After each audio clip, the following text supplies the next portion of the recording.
This is why I have brake on F2 so I know which ones to hit.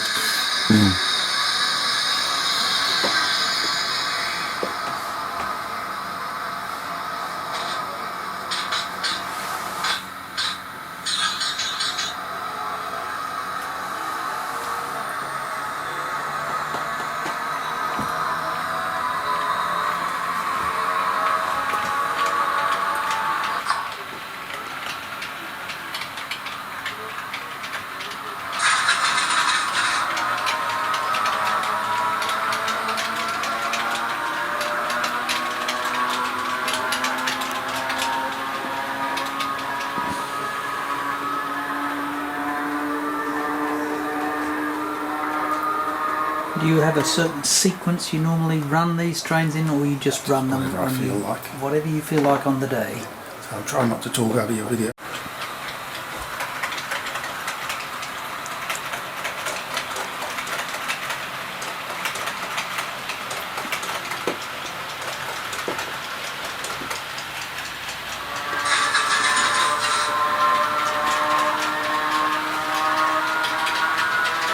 So when did you build this layout?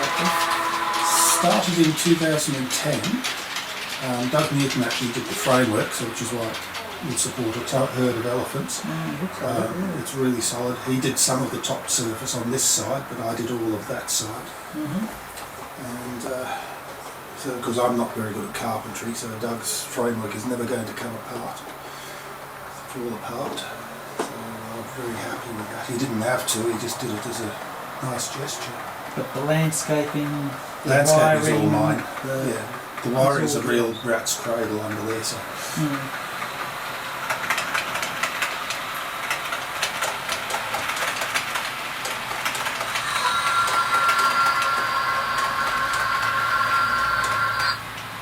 So you've got some sort of newer intermodal wording and stuff like that. So do you stick to a... I tend to try and run one era at a time, although this one's got a little bit of an overlap for the 90s and 2000s and so on. My preferred period is actually the 60s, but I haven't run that for a while. So, but I can run steam. There you go. And there's lots of diesels as well and electrics. So lots of class 73s. So at the moment it's sort of modern and easier to keep track of.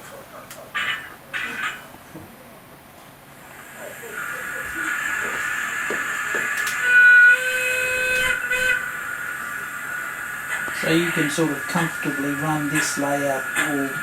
If I'm trying to film as well as run it, especially when I've got 6 trains running, because this upper circuit is long enough to run 2 trains on each line. Got in there, but it's actually not too bad. So now that you've given away work, you have more time to play with the well, not play with it, run the trains. Run the trains. Actually, I don't run them a great deal. What I tend to do is I like doing the scenery. So joint with the new bit. That I can lift out and work on. It's still not finished. I'm working on those hedgerows at the moment. Next door neighbour wondered what the smell of hairspray was when I was doing it in the garden. And I've tried a few different experiments with it too, so some better than others. Eventually I'll blend those a bit better, they're not glued down at the moment. The garage is recycled from a much older layout, but I rebuilt it and I intend putting lighting in it, so again there'll be another hole there, where the bus is for lights in the bus. And I can actually switch to, I need to put a switched supply there. If I do this one here, kill that. I have to kill these then, which is why I need switch supplies, because I just have to pull the plug at the moment. So you get the, like the miniature Wonderland thing. So there's not enough lit things to make it worthwhile properly yet. So you need lights in buildings and you've got to go the whole thing. So you're going to put like lights on the station? Yeah. Well, these are ready to be wired, so I've got to drill in this end yet. So yes, it will happen. Maybe lights in some of these buildings? Yeah, some of the buildings, and again, like Miniature Wonderland, don't light all the windows, just the odd windows. Yeah. I did the lights in the signal box ages ago. So that's the old Hornby 00 signal box. Tarted up. I brought it to the swap meet, it's all chipped and cracked and a couple of dents in it, so perfect for what I wanted. Yeah. I made up the interior myself. The table is made from little scraps of plasticard, and the logbook was actually scanned in a couple of newspaper pages and miniaturised them, and then printed them out and glued them together, so it just forms that book. And the signalman, there's supposed to be another man in there. The track diagram was done on Word. I just printed out, so all the easy stuff. I did, the floor is actually only blue tacked in, but I had to put plastic supports just in the sides just to stop it sagging on the blue tack after a while, because at one stage I noticed that the signalman was gradually disappearing down.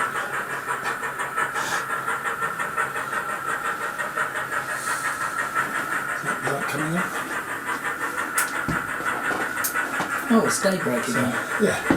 So I put these back in. This was actually an experiment too, doing these frames. They're from Bunnings and they're modular, but they actually worked better than I'd hoped. They're not the most elegant of things, because I'll eventually put some fascia panels or something. I've used the cheap LED strips that you can buy just on eBay. You buy 5 metres for about $11 or something. Here's the brighter ones. The programming track itself over here is those in small units at least. So that was the first scenic section there. The programming track itself ends at a dead end there. It doesn't meet the other tracks. It just looks like it does. And that was deliberate on my part.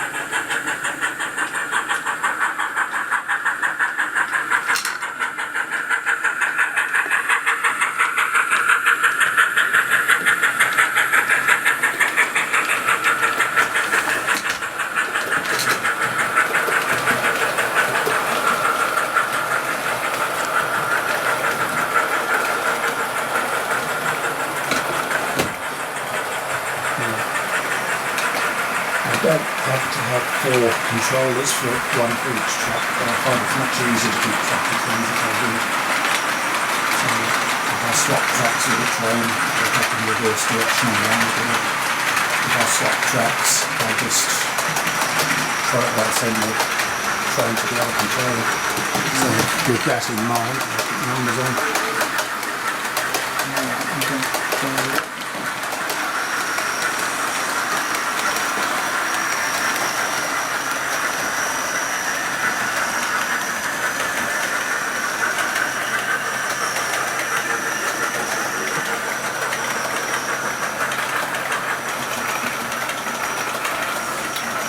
So is this, like this piece here, has that been replaced recently, or it's just... I recently built this bridge because I had the wings fired up to here, but it didn't have enough see-through for the underground, and the whole thing that I'd envisaged right at the start was that we had this look through at the underground. So when this came available, it's laser cut. Wouldn't be disbanded. But it's close enough to a normal set, a refurbished set, that I'm happy to run that. The Jaffa Cake one has a little bit of significance. I got the transfers of the first day of the Hastings line service, the electric service. It would be nice to ride the last day of the Beezes actually, because I was the one that hadn't gone going past my grandparents' place. So it's almost prototypical, but not quite actually, if you really want to be a little bit time counter. There's a little bit of flexibility. I haven't got a lot of time to visit counted nowadays, I don't know. And you will find these sometimes running things on test on here which are totally out of view. Sure, no way you can run that without it. Agnes bought me the particular Thunderbolt for my birthday this year. With the box up, so the box is up there, but the train itself is down in one of the Can you see it over there?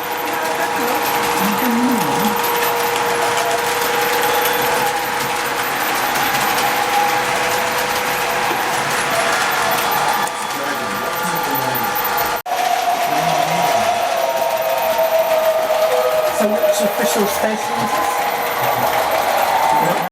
mean, that style of station is very common. I was looking at how to scratch build it when they were they were doing it.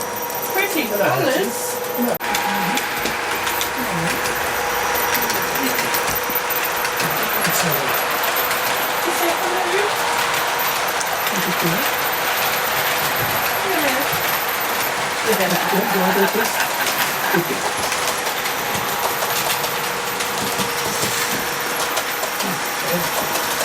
She's the friendly one. She loves people. Just when there's too many, it gets a bit much fun.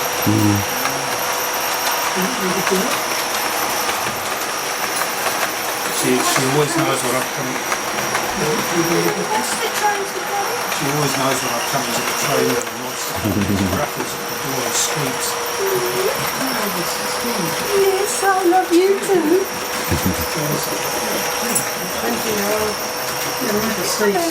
Option 1 is 21, and you'll see that the front cab light is on there.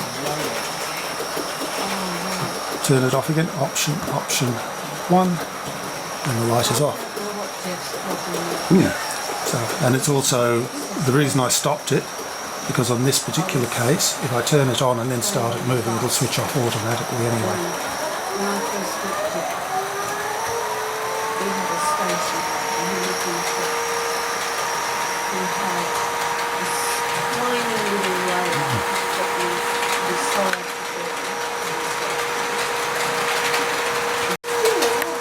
And then option 1 turns it off again.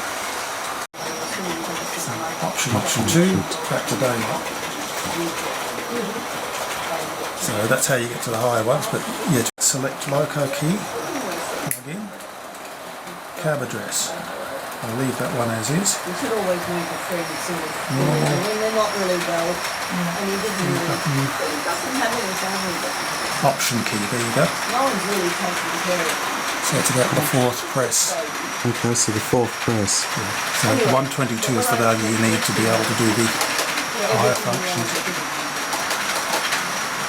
Including his So just repeating that. So unplug, hold, select loco, plug in, you press enter once, twice, 3 times, 4 times. 5 times. Excellent. And then type in the number 122. You'll find it's probably set to 94, I think it is. Okay. So I'll make it gradients.